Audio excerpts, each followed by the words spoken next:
Hello again, it's Woda with video number 3 in this series of Google Sheets tutorials. If you missed the first two, you definitely want to at least go back to the sum one that I did for sum, because I went over a lot of the details about how you're supposed to formulate and create these formulas. Yeah, that's the word I'm looking for. So you go back and check that out if you haven't, or if you're confused. So what our task is today. So we got the same set of data. By the way, this spreadsheet is available in the Google Classroom.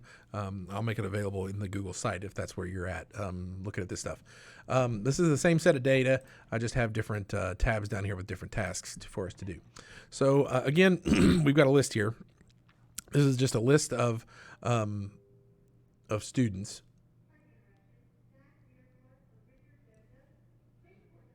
Well, okay, we had an announcement. I apologize for the. I wanted to make sure it wasn't for me. Anyways, we got a list of names here. These are characters from The Office. If you like that show, then you should definitely talk to me because I could talk for hours about that and spreadsheets.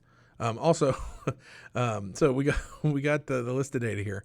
You notice there's some duplicates here, right? Like Pam's in there twice, Ryan's in there a couple times.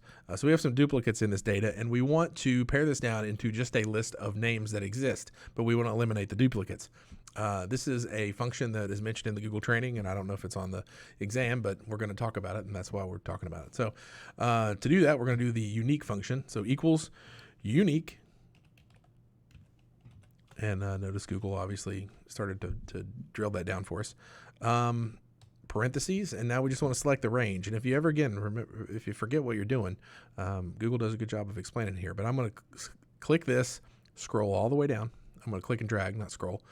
Click and drag all the way down through that list, and then I will end the parentheses and hit enter, and Bob's your uncle. There it is. I don't know what Bob's your uncle is, but I've heard that before. So that's the unique function. It's taken out all the duplicates, and it's just straight up data. So I hope that was helpful. If it wasn't, then I'm sorry. I failed you greatly. If you need any help, you can always get a hold of me, wodajr@collins-cc.edu. That's Google on Gmail or GChat or Google Chat, or on Twitter @mrwoda. Have a great day. Bye.